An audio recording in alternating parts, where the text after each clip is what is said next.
Okay, so welcome back to Stony Stratford's YouTube channel. And we've got the third interview that I think I've done so far in this series. And this is going to be an interesting one because in the first two interviews, I've had to rely a lot on my journalistic skills for questions. I've asked for questions, but haven't always had that many coming through. But we're talking tonight to a chap called Steve, who's a bit of a Stony Stratford legend. And because of that, a lot of the Stony lads have come out and they've asked questions which are in the Stony Stratford Beanie Hat of Truth. Steve Bellew, are you ready for this? Brilliant. Yeah, can't wait. That's entirely the right answer. Let's see what we've got. Well, actually, first of all, just remind us of your brief career in cricket, both with Stony and obviously at the start, slightly higher up the ladder as well. Yeah, I started playing cricket for an estate team in Milton Keynes, actually, Old Brook Cricket Club.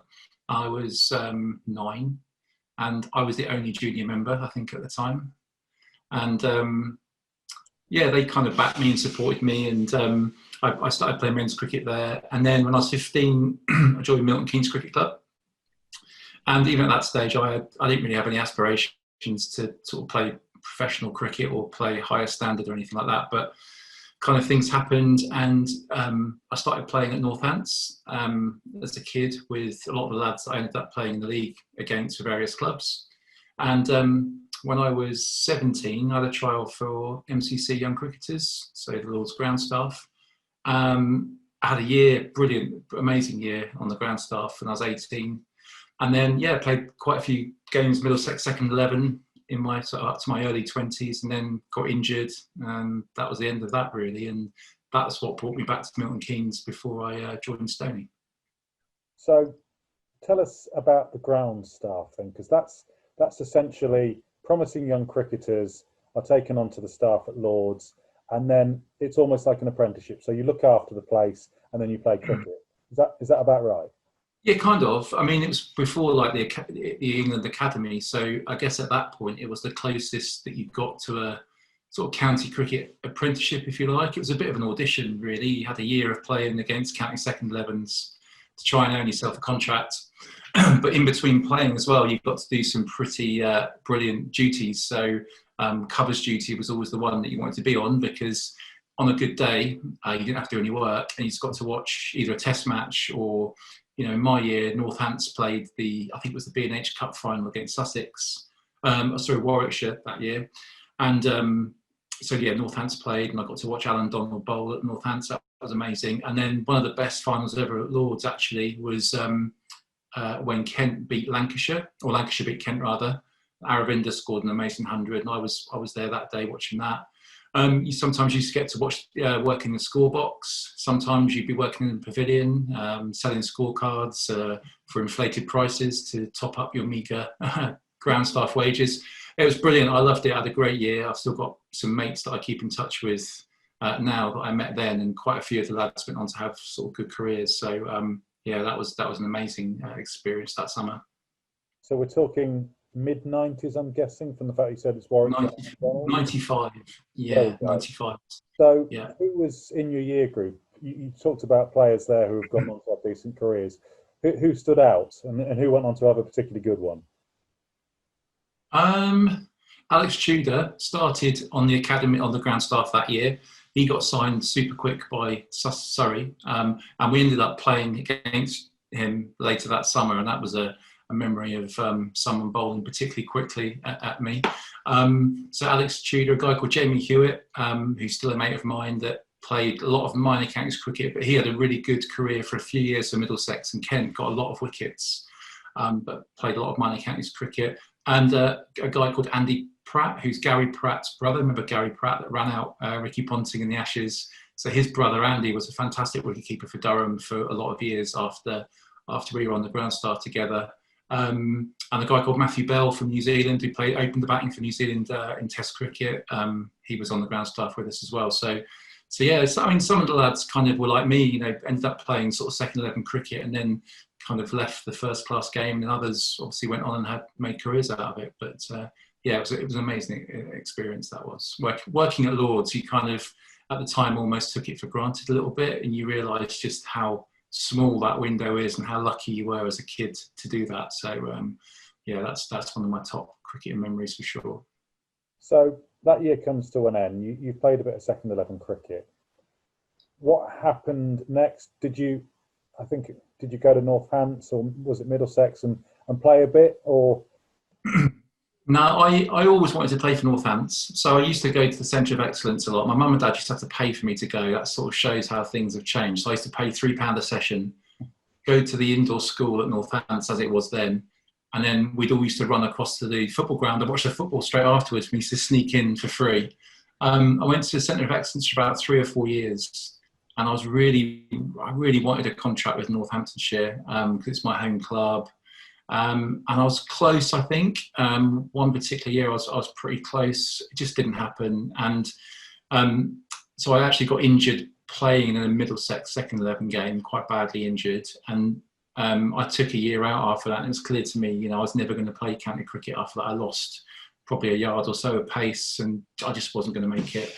And I came back to Milton Keynes, and I played cricket for Milton Keynes Village again. But I always wanted to play a higher standard locally, if that makes sense. I kind of wanted to push myself and play decent cricket. I played a bit in the Northants League for Wolverton when Northants asked me to move from Milton Keynes to Wolverton to play good standard. And then one night, I bumped into Steve Osborne in a nightclub in Milton Keynes, right? And this is true. I was thinking about moving, and I played against Stony a little bit for Village in midweek cups and stuff back when midweek cricket was really big in this area. And I bumped into Ozzy. He'd had a few beers. I'd had a few beers, and he kind of said to me, "Look, we're trying to build something at Stony. At the time, I think Stony were in Division 1 of the old Northants League. We're trying to build something at Stony. We're a couple of players short of doing it. Why don't you come and play for us?" And I don't know, I just kind of thought it was probably the right time to do it and make a move. And literally the next week, I ended up playing for Stony, and the rest is history. So you can kind of blame Ozzy for everything that's followed after. And I'm sure there's many people that have done. Now, Yeah. You did a My Stony Stratford, a My Stony story for us a couple of weeks ago. Brilliant, which you can also watch on our YouTube channel. And you talked about it not just being about the cricket for you and Stony, and you've kind of got a family out of the back of it as well, haven't you? I have. Yeah, I met Charlotte that summer, 99 it was. So I joined, I think it was in the July. And then usually we'd have a closing night. Unfortunately, we couldn't do that this year. But closing night at Stony back in the day was a massive night. It was always good fun. And I actually met Charlotte that night. And we stayed together ever since. And Charlotte's dad played at cricket at Stony since he was a kid. Played like with James, obviously James Hildreth last week was a contemporary of his dad's, and Tudor and all the guys, Graham Brandon and Steve Chipperfield. He grew up with them. And I just had a great feeling about Stony almost from the day I joined. It just felt like it was a really, it was a club that was aspiring to play good cricket, but it had a brilliant feel about it. Good family feel, great laugh, very relaxed at the time, and a bit loose in terms of how we used to prepare for games and stuff. But it just felt right. And I met some great people, not just Charlotte, but all my lifetime best friends really are all my mates from the cricket club. So I've been really, really lucky. And I think looking at the young players coming through now, I just hope they get the same out of it that I did. 20 odd years of cricket and friends and family. It's you couldn't ask for more. Well, let's see if it still feels right once you've answered a few of these questions. Let's see what we've got in the Stony Stratford Beanie Hat of Truth. I've answered that one because it's about how close you got to being in the pro game. Brilliant. So, more of those, please. They're not all going to be like that one. Yeah. Right. Okay. I think this is one of my made-up ones, but I quite like it. You're in your 40s now, so does what you get out of playing differ from when you were in your 20s? And what do you get out of playing cricket now? Yeah, last season for me was probably in the top 3 or 4 seasons I've had at Stony. I mean, we played together a lot, didn't we, in the thirds? When I finished playing in the ones, I had a bad hip and I had to have an operation, and that was kind of the end of my ones career. I kind of thought that maybe I'd play seconds for a lot of years, but I don't know, that just didn't happen with my availability and kind of my drive to play probably wasn't quite there. Playing last year though, with the kids and watching kids genuinely win matches for us. I know Deepak had that incredible run that really finished it for us. But there were games that the youngsters won pretty much on their own without any help from us old boys. Us old guys weren't scoring any runs and taking any wickets. Exactly. And they had to do it for us, and it was just so good to watch it. And I've been a big advocate of sort of junior cricket at Stony, sort of rightly or wrongly. I've really pushed for that, and to see those lads kind of genuinely winning matches for us was brilliant. I mean, I do miss playing ones cricket. I'm not going to lie. If Jamie said to me, "We're a bit short, mate, would you come and have a bowl for us?" I would be there 2 hours before the start of the game, raring to go. But I kind of what my head wants to do and what my body will allow me to do are two different things. So yeah, I do really miss the competition and the kind of pressure almost of opening the bowling and having the expectation of getting wickets every week. I do miss that, but my time is done now. And sort of seeing that first team at the end of the season sitting together on the outfield and sort of bonding and having a laugh with the wives, girlfriends and stuff, it's just, for me, that was a great sign of, that's a new group and it's their time now. But yeah, I'm not going to lie, I miss it. And from memory, on the day we won the playoffs, we had quite a nice session ourselves. I think sat in social distancing situations, just Yeah. from my point of view, as someone who's only played for the club for a couple of years, hearing you, Gully, Woody, just talking about the old stories, I thought it was worth playing for the summer just for all that, really. Yeah, we did have some good laughs, which I'm sure might be the answer to a couple of questions that come up later on. Oh dear. This, I think, comes from Tom Winton, who's a third team or fourth teamer, who I think wants to play in the thirds at one point. Really nice bloke. What's the worst thing you've seen or done on tour? Man. I'm going to be doing a lot of editing on this, aren't I? Yeah, I mean, if Steve Wharton and Aussie are watching this, they know what I would say, but again, I can't say it. There was a great story from Cricket Talk. I wasn't actually, I was there, but I didn't see this happen. So it involves our cricket manager, Mike Smith, and Mr. Osborne. So on Cricket Tour, we would go out in Magaluf until probably 5, 6 o'clock in the morning. You come out of a nightclub, you open the door, and it's sunshine, and you've got to start playing at 10:30 because we used to start early because it gets so hot over there.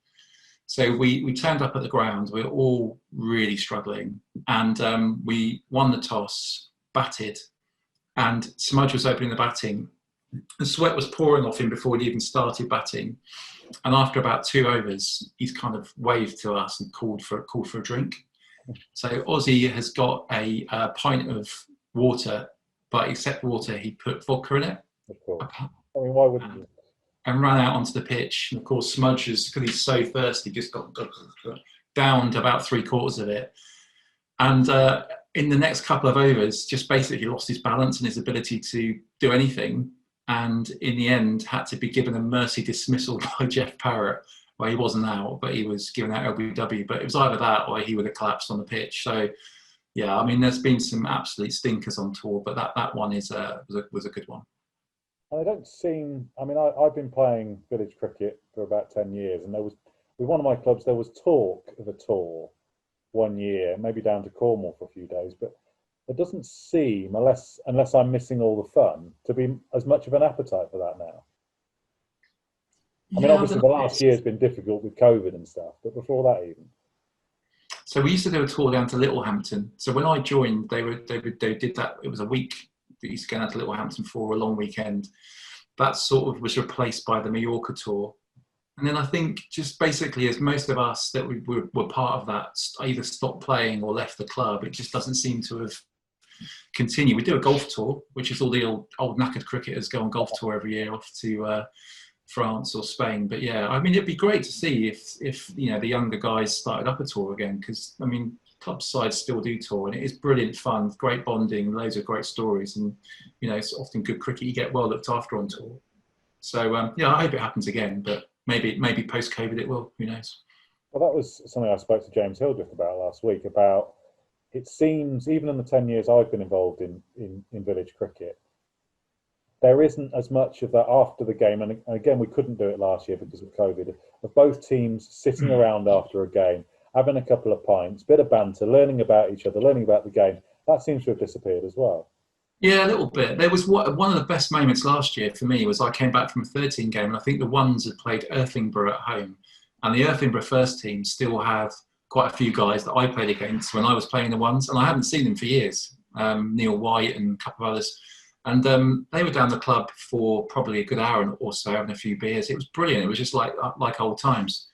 I don't know. I think James is probably right. You know, like younger people now, their lives are different. The way they socialise and stuff compared to us is different. You know, I remember back in the day when I first joined, some teams used to stay over. They would come on a Friday, hang their suits up in the away changing room, and they'd stay over for the weekend. That wasn't unheard of. So yeah, I think things have changed, and I don't know. I might be wrong, but maybe the way that cricket is played now, especially at first team level, is at club level, is maybe a little bit different than when I played, especially a while ago. But just it seemed like James said, I think in his interview, that like sledging is more abuse nowadays, and I think you don't quite get that banter that perhaps we used to get, where you did get a little bit of stick, but it was all good fun, and at the end of the game you'd have a laugh about it. And maybe it doesn't seem to be that way, but I don't know what I saw last year from the ones when I was there. That Irthlingborough game, that was a sign of. That was a flashback to the old years. So hopefully, we can see a bit more of that going forwards. Fingers crossed. Right. Now, we touched on this briefly when we chatted on Facebook, I think, last week. Because if you look at your record of play cricket, it's like 95% is for Stony, mainly for the first, then down to second and third. Then there's one season where there are 3 games that are a bit of an outlier. And the question is, any regrets from your time with Stony? Care to tell us a little bit more about, was it 2012? I think so. When you do when people do these interviews, it's quite fashionable, I suppose, to say, no, I've got no regrets or anything. But if I have one regret from my time at Stony, it's that, going to play at Findon in 2012. So I don't regret Findon, because they're a great club and lots of nice people there that I'm still friends with. They're an amazing club, Findon. And they'd asked me to play for them for quite a few years before that, and I'd never really even considered it. Being honest, at the time, I wasn't very happy with how things were going at the club. Not really on the pitch, more off the pitch.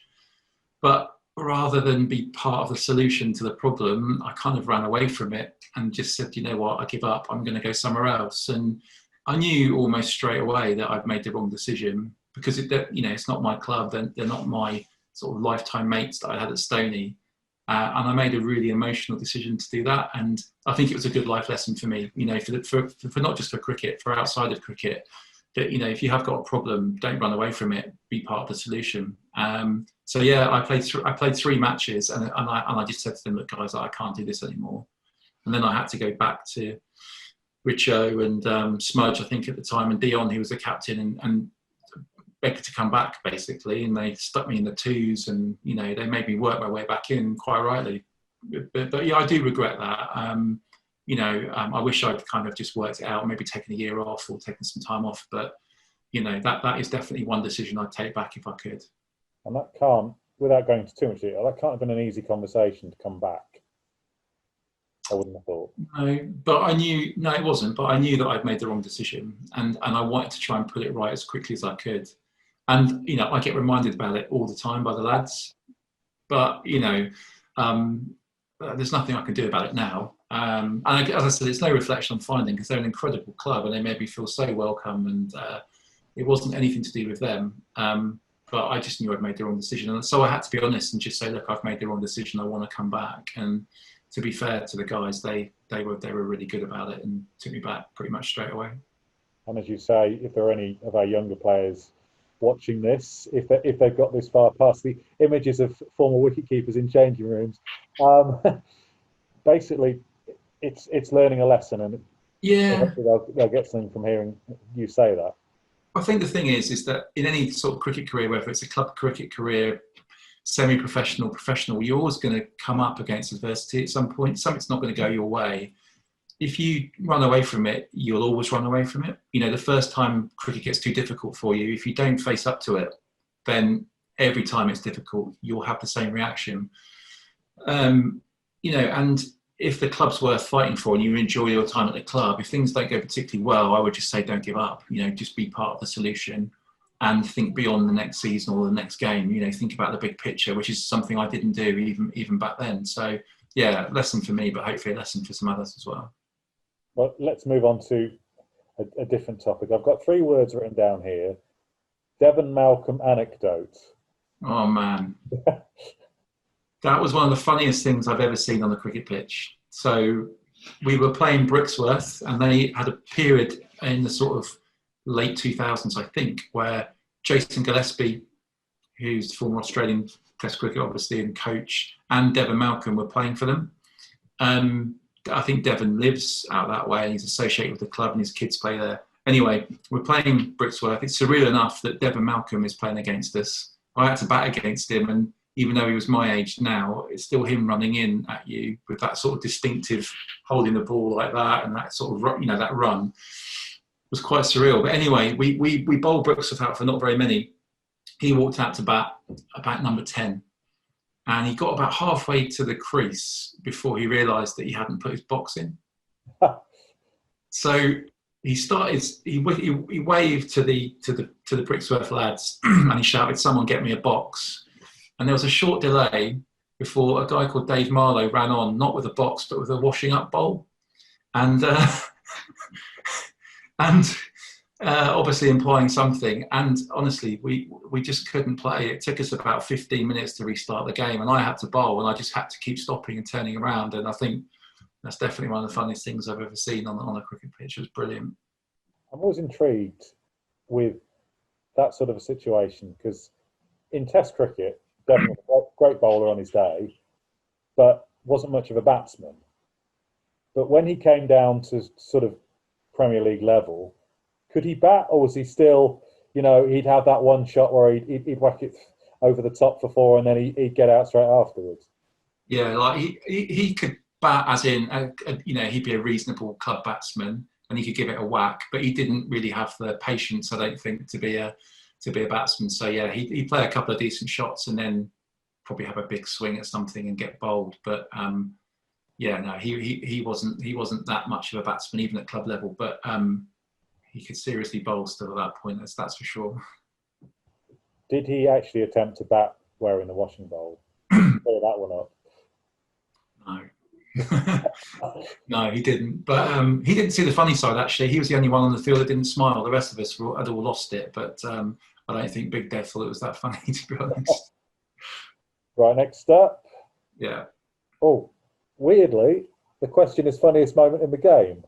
What are the chances? I'll give you another one then, because you know, I was talking about Aussie. So Aussie, I'll get him back for some of the questions. So again, this one might sound a bit like it's not that funny, but it is a funny story. He'd asked me to come and join Stony, and he'd really sold the club to me. And you know, he's a great guy, Aussie, and he's the great salesman, life and soul of the party.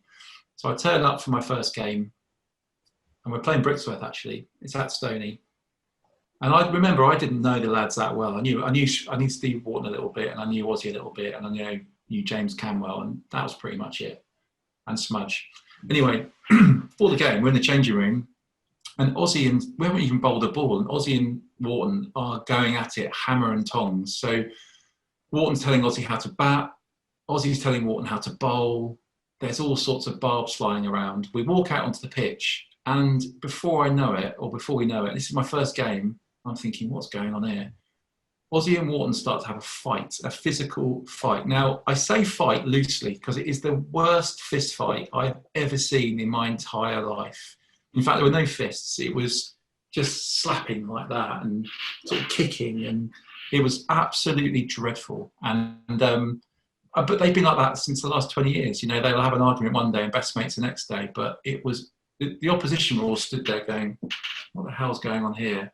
I was just saying, like, what have I done coming here to join this? Like, what am I doing? But yeah, I got used to it. It's basically, that's just the way those two operate, to be honest. And you won the game that day? Yeah. Well, there you go. Probably left it in there somewhere. Yeah. Talking of lessons, what would be, I mean, you know, as you say, it was great to see you standing at mid-on when Louis Gulliver was bowling, for instance, last season. And one of the other lads, obviously Charles, in the final got 50 or 60 odd fantastic innings. Yeah. So you obviously take pride in seeing these youngsters develop. Joe Mulaney's another one I think would have benefited from your advice last season. But what would you tell a sort of a 16-year-old lad playing for Stony now, maybe in our seconds or thirds? What would be the one piece of advice you could give them? Or maybe there's several bits. Well, I suppose if there's one thing I think that separates, good young cricketers from each other, it would be the way you think about the game. So, if you're going to go and play some sort of representative cricket at some point, you will be thrust into a game where you're playing with other lads your age, who maybe are all looking at each other for direction. When you're playing with adults, you've always got someone standing at mid-off that can help tell you what to do or what you should be doing. Maybe when you're 15 and you're playing with other 15-year-olds, you have to stand on your own 2 feet a little bit. And what you sometimes see is lots of boys and girls that all know how to play cricket but don't understand the game that well, or their game.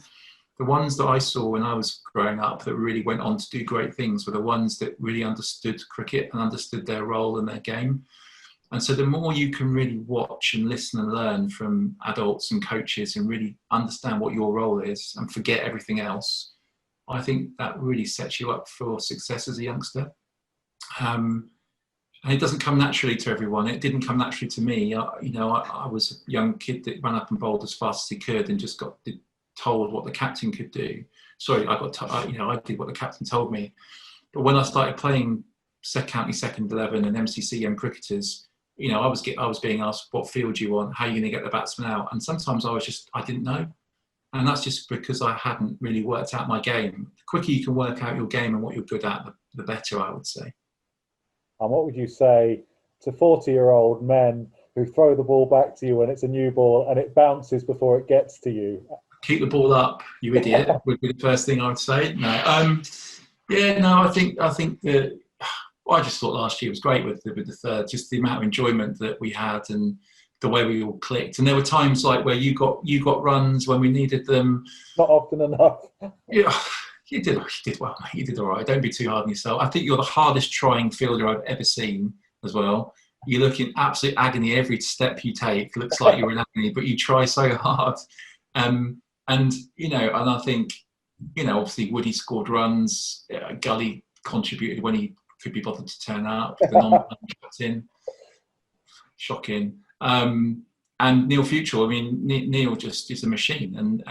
But it wasn't just about like what we did. Like I say, the youngsters, Deepak, Charlie, Zach, Louis Gulliver, I'm probably missing as well with us. Josie was brilliant, like young leg spinner. It was fantastic. So, but again, I would say to them, to those guys watching now, like, what did you learn from last year, and what can you take forward into your cricket going forward? And someone like Zach, for example, who went through a little bit of a bad patch. He was really struggling. We know how good a player he is, but he was just trying to do stuff that wasn't his game. He was trying to force it. When he relaxed a little bit and remembered how he'd scored runs earlier in the season, you saw how his season ended. So cricket is such a psychological game, like most sports. You've just got to keep a clear mind and remember what you're good at and what you're not so good at, and just try and approach it that way, really. On the subject of bowlers like Neil, because every club has a bowler like Neil, where it's not very fast, but it's in the right space. Yeah, I'm trying to turn into that if I can. That's not to belittle him at all, because he does swing and clearly gets a lot of wickets. But do you ever stand there after you've put everything you possibly can into your 7 or 8 over spell and just think, why did I not get those wickets? I'd much rather watch Neil Futrell get those wickets than someone like George Wood with his terrible off spin. Or Gully or someone like that. I think Neil bowled brilliant. Neil knows how to bowl at that level as well. Very, very full, very straight, sets his field right, knows exactly what he's doing. Neil gets hit for 4, he shrugs his shoulders, turns around and bowls again and puts the batsman under pressure. And again, that's a great lesson for the youngsters. You get hit for 4 and you sometimes see them head down. He takes one ball. So Neil's attitude, as much as anything, is to be admired, I think. So no, I don't mind. As long as we win, I didn't care. I think, like I say, last season was amazing, and the fact that I didn't get many wickets was, who cares? Right. I think this is another one from who. If the umpires had been good enough, just how many wickets would you have got? Wow. Yeah, I'm just a typical bowler. I always think it's out, right? You think that. Yeah, I don't know.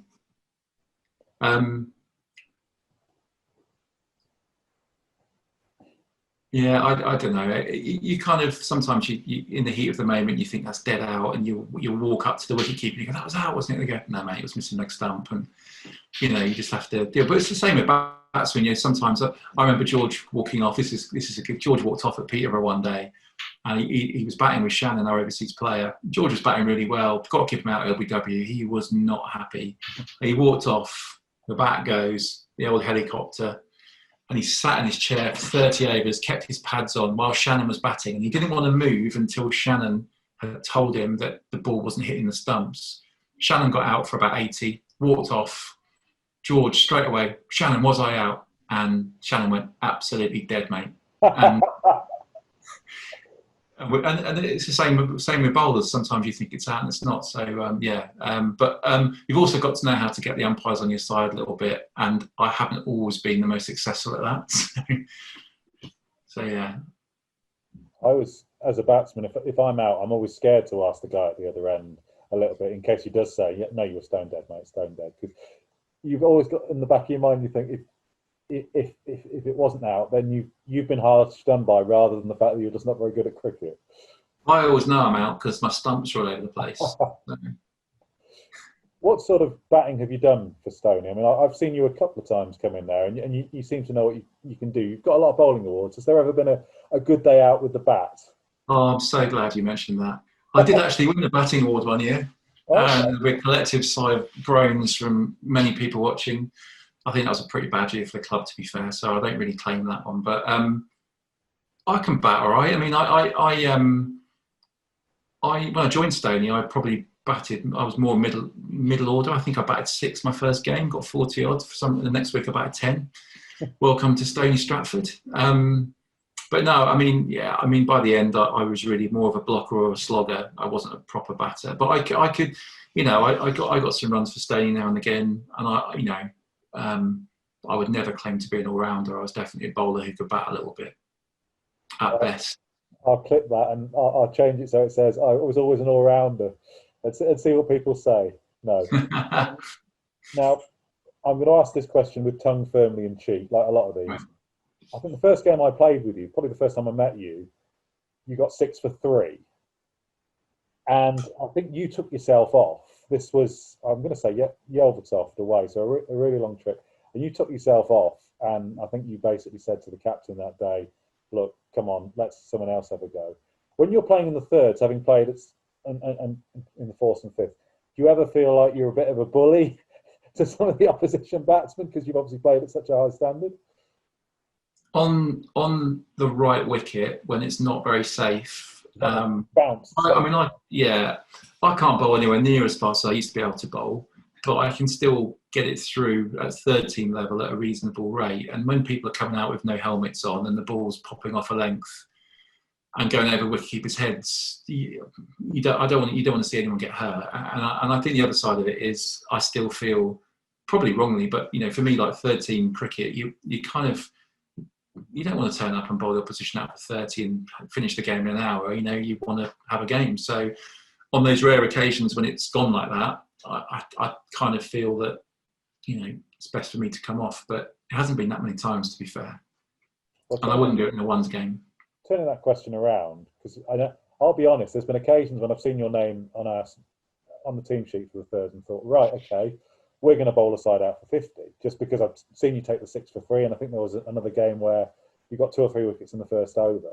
I know it's only village cricket, but as somebody who's played at a high standard, when you play in the thirds, do you feel an extra pressure to take those wickets? Not really. I mean, I want to do well. Of course, I want to do well, but I think for me last year I got injured. I remember I did my hamstring over at Rothwell, and I think that sort of finished my season properly. How to bowl, properly. No, I don't feel any pressure. I don't feel like I have anything to prove. And to be honest, I just want to do a good job for the team, and that doesn't always mean taking wickets, right? It could mean helping Louis get wickets, or helping Zach with his mental approach, or Charlie. So yeah, no, I don't feel any pressure. Let's see what else we've got in the hat. How does it feel to have a bench named after you? Oh dear, yeah. Do you know what? It's weird because it's almost like I'm the only person at the club who's ever thrown a paddy.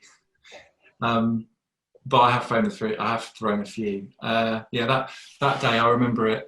I turned. The thing is, I was always emotionally involved with the cricket club because it means so much to me because of my family and stuff. And the cricket club's been great to me, and people at the cricket club have been great to me, not just in terms of cricket, but other ways. So I've always felt really emotionally invested in the club. And when I think others aren't as invested in it as me, sometimes I don't like that, and my competitive nature kind of kicks in. That day, I behaved like a goose, and I went and had my tea. I had my tea delivered to me on a bench on the other side of the ground by my wife, my long-suffering wife, who called me an idiot and then dropped it off. I actually took probably one of the best catches I've ever taken in my life that day. But instead of celebrate with the lads, I volleyed the ball into the bowls club and just stood there with my hands on my hips to show my displeasure. And again, if I look back now, I'd be like, what are you doing? But at the time, you see the red mist, and sometimes people can handle it and other times people like me can't. So yeah, the sulk bench will always be my bench. Best player you've ever played with at Stony? Other than Osborne. Other than Osborne. Osborne's my favourite cricketer. And he is genuinely my favourite cricketer for comedic reasons, as well as he's a great guy. And, I've seen him. Aussie's hit me for the biggest six I've ever been hit for in my cricket career. I think the ball's still going now. But best player. So, I've been lucky. We've had some brilliant players at Stony. If you think about the overseas players we've had, like Dion Ibrahim, Shannon Tubb, Simon Harmer, Dwight Washington. We've had some fantastic players. I think in terms of homegrown, like local players, this answer is horrible, but the best player I've played with recently would be Alex Strong, I think. In terms of talent, and Alex can bowl, quick, swings the ball around, can really bat as well, great fielder, brilliant all-round cricketer. So Alex, I think out of the sort of late second half of my career would be probably the best player I've played with. But the best player I've played with, unfortunately, I'm going to have to say Steve Wharton. And he's got so much talent. He could bowl super quick, and I mean properly, genuinely fast, and opened the batting and scored a League 200. So there's not many. He could genuinely win a game for the club on his own in the Prem. There's not many players that you come across in any team, be it Peterborough, Findon, Owens, that can single-handedly win a game with bat and ball. He has the cricketing brain the size of a grapeseed, but in terms of talent, he's just got so much talent. He's the best player I played with. There's another guy called Kieran Price that was at the club quite a few years ago. He's a young lad who had masses of talent and could have been a professional. But I think Steve probably just shades Kieran as the best player I played with, not including those overseas players that I mentioned, obviously. Okay, I'm looking at the time and I'm slightly worried that Zoom's going to chuck us off because I don't know whether that happens or not. But okay, we've got a couple of questions to go. Yeah. One comes from Jamie Baxter, and it's, why did you appoint Jamie Baxter as first team captain? I don't know. I think the thing is, at that time, the club had gone through a little bit of turmoil. We'd lost some players. We'd been relegated. And I was cricket manager at the time. And I felt that what we needed was someone who could get the guys together and almost regroup and build this kind of, like a little bit what you see now, this new unit that they've got. And I just felt Jamie was the right man to do that. And, I know it hasn't all been plain sailing, but I think he's done a great job. And I've got the final question in, I think, because we'll just see what happens with Zoom, whether it does cut us off. Yeah. But it's been a pleasure to chat to you tonight. That's all right. Final question, and again, it's come from the source. What would it take for you to buy a round of drinks? That is an absolute myth. You should be asking George Wood that. I've bought plenty of beers in my life. Aussie doesn't come out anymore. He wouldn't know that I've bought any beers anyway. He's too busy metal detecting. Bless him.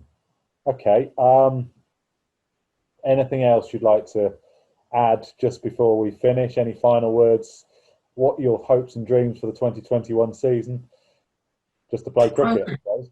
Yeah, I played cricket. Like last year, I watched James's interview last week, which I thought was brilliant. It was really good. It was interesting. Like he said, county cricket last year was affected by the lack of crowds, but actually at Stony it was the opposite because of COVID and the lack of things to do. We had more people coming to watch cricket than I can ever remember. Certainly at Campbell Park, you know, 2-3. You know, we probably had 200 people for that semi-final.